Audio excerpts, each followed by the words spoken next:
ফেরেশতা বলে মওলা বঙ্গোপসাগরে এত পানি, তোমার এগুলোর দিকে নজর নাই? প্রশান্ত মহাসাগরে এত পানি, আটলান্টিক মহাসাগরে এত পানি, ওদিকে তোমার নজর নাই? ওদিকে একটা ফেরির ভিতরে, গ্রাম একটার ভিতরে যাই নামাজে বৈশা একটা মানুষ কান্না করে, এক ফোঁটা পানি পরে কলের থেকে পানি ওয়াসার পানির মতো। তুমি ওদিকে তাকায় আছো, ব্যাপার কি? রব বলে যে যা, ওর পানি চোখ থেকে পড়ার আগে একটা সবুজ বাটিল এই পানি সবগুলো সংরক্ষণ কর, পানিগুলাকে নষ্ট হতে দিস না। সুবহানাল্লাহ। এবার ফেরেশতা সেই পানিগুলাকে সংরক্ষণ করে রবের দরবারে জিজ্ঞেস করে, ইয়া রব্বুল আলামিন, এই চোখের পানিগুলা কোথায় নিয়ে যাব?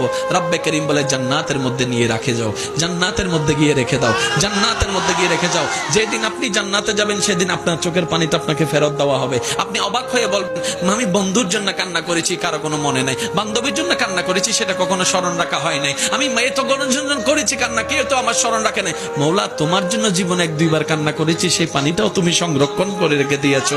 সুবহানাল্লাহ। রব্বে করিম বলে, বান্দারে তুই এটা আমার নবীর প্রেম নিয়ে আমার ভয়ে তুই কান্না করেছিস, এই পানি পিতা যেতে দিব না। কেমন পাওয়ার জানিস রে বান্দা? এই 1 ফোঁটা আশিকের চোখের পানি যদি জাহান্নামের আগুনের মধ্যে দেওয়া হয়, ওই জাহান্নামের আগুন পর্যন্ত এই পানির সামনে নিভে যেতে বাধ্য হয়ে যাবে।